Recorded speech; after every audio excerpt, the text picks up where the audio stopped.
Hello guys! Welcome to my vlogs, Abel Vlogs TV. At kung bago lang po kayo sa aking channel ay huwag natin kalimutan mag-subscribe. Pindutin po natin ang notification bell para lagi po kayong updated sa ating mga videong ina-upload. Okay mga kaibigan, meron lang akong gustong i-share sa inyo about Facebook. Kayo ba'y nakakaranas ng mga paglalagin sa Facebook pero hindi po kayo makapagbukas? Ito po kasi ang nangyari sa akin. Meron lang po akong na-experience about Facebook. Hindi ko po siya mabuksan. Halos 2 weeks po yatang hindi siya mabuksan dahil meron po akong ginalaw sa settings. Ngayon po ang aking ituturo sa inyo at i-share ay about kung paano ba ayusin ang ating Facebook na kahit alam mo na yung password, alam mo yung number at alam mo yung email address na iyong ginamit pero hindi mo mabuksan ang iyong Facebook. Ayun mga kaibigan, meron tayong problemang na-encounter ngayong 2024. Hindi ko lang alam kung ito ay nangyari na sa inyo o hindi pa. Ayun guys, ay tuturo ko sa inyo kung paano ayusin ito. At ito ay aking na-research sa pamamagitan din po ng YouTube. Ngayon po ay gusto pong i-share sa ating mga kaibigan kung paano ayusin ito. At naway sundan nyo po ang aking gagawin. Hello mga kaibigan, ganito ba ang nangyari sa inyo? Maglalagay lang kayo pero ganito ang lumabas. Tapos ganito pa ang lalabas sa inyong cellphone. Nangyayari lang yan mga kaibigan kapag may binago tayong settings sa ating Facebook. Okay mga kaibigan, sundan nyo lang po ang aking video tutorial na aking gagawin sa ating mobile cellphone. Pakisundan lang po at pakilike at pakishare na lang din po sa mga nakaka-experience ng ganitong problema sa ating Facebook. Okay, let's go! Okay mga kaibigan, ito ang ating mobile cellphone. Ang gagawin lang natin ay pumunta lang tayo sa Google. Ang gagawin lang natin ay i-connect lang natin ang ating Facebook sa pamamagitan ng Instagram. Kaya hanapin nyo lang po ang Instagram. Ang www.instagram.com. Yan mga kaibigan, dahil ang Instagram po ay nakakonect ito sa Facebook. Dahil ang Instagram ay pagmamayari na rin ng Meta. Ayan mga kaibigan, kung wala pa kayong Instagram ay magawa na kayo, o kaya kung kayo ay mayroong Facebook na ginagamit sa ngayon ay i-connect nyo na po ang inyong Facebook sa pamamagitan ng Instagram. Ilagin nyo lang po ito sa pamamagitan ng Facebook with Instagram. Yan mga kaibigan, ang nangyayari dito sa ating Instagram ay kung ano yung mga ina-upload nyo po sa Facebook ay dito po lumalabas katulad po ng mga Reels. Ang gagawin lang po natin ay pumunta lang po tayo sa pinakang menu doon po sa ating pangalan o kaya picture. Pumunta lang po tayo sa settings and privacy. Makikita nyo po dyan ang Meta Account Center, personal details, password and security, add preference. I-click nyo lang po ito. Yan, ito po ang makikita natin sa ating cellphone. Yan, makikita nyo po dyan ang accounts. Ang gagawin po natin, i-click na lang po ang accounts na yan. Dahil ang gagawin po natin, i-connect po natin ang ating Facebook. Yan, yan katulad po nyan, nakababasa nyo po yan, add accounts. At pagkatapos po nyo ng add accounts, ay makikita nyo po ang add Facebook account. Yan. Ang gagawin natin, ilalagay lang po natin ang ating account. I-click nyo lang po yung add account. Makikita nyo po dyan ang inyong Facebook. Kung sakaling ito po ay nakakonect na sa Instagram. Yan. I-continue lang po ninyo yan. Continue as kung kayo po ay sa inyong Facebook. Yan. Kung hindi man ikaw yan, i-click nyo lang po ang not you. Pero kadalasan po ang lumalabas dyan ay kung ano yung mga ginagamit nating accounts. Katulad nyan, ang aking Facebook ay lumabas dito. Kaya, i-continue ko lang po yan. Yan, kinontinue ko lang po ito.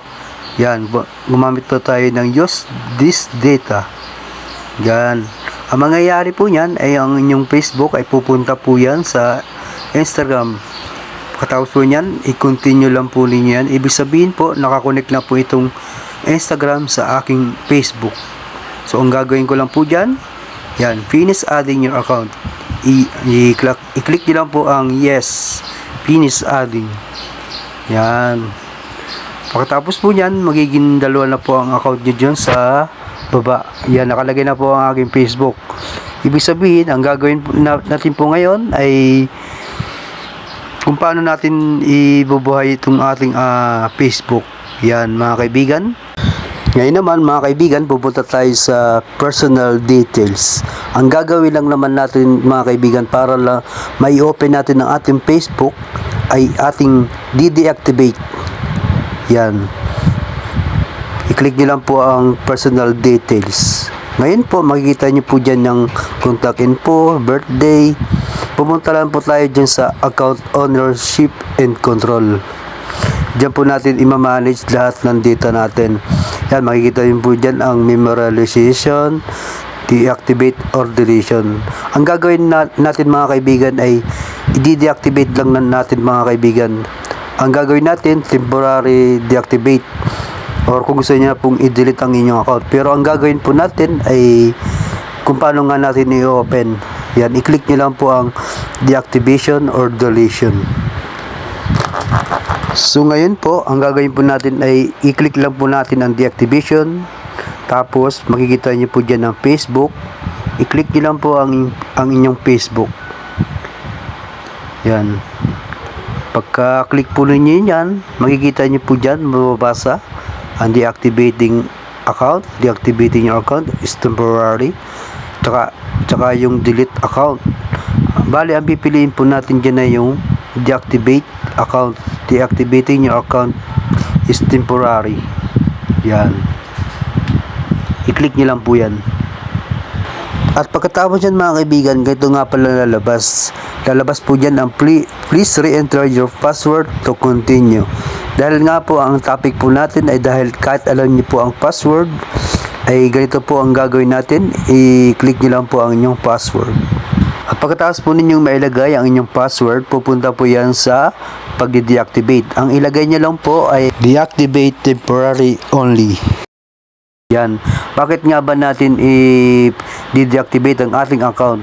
Dahil nga po nagkaroon po tayo ng problema sa settings, ay para nagkaroon po tayo ng pagbaban.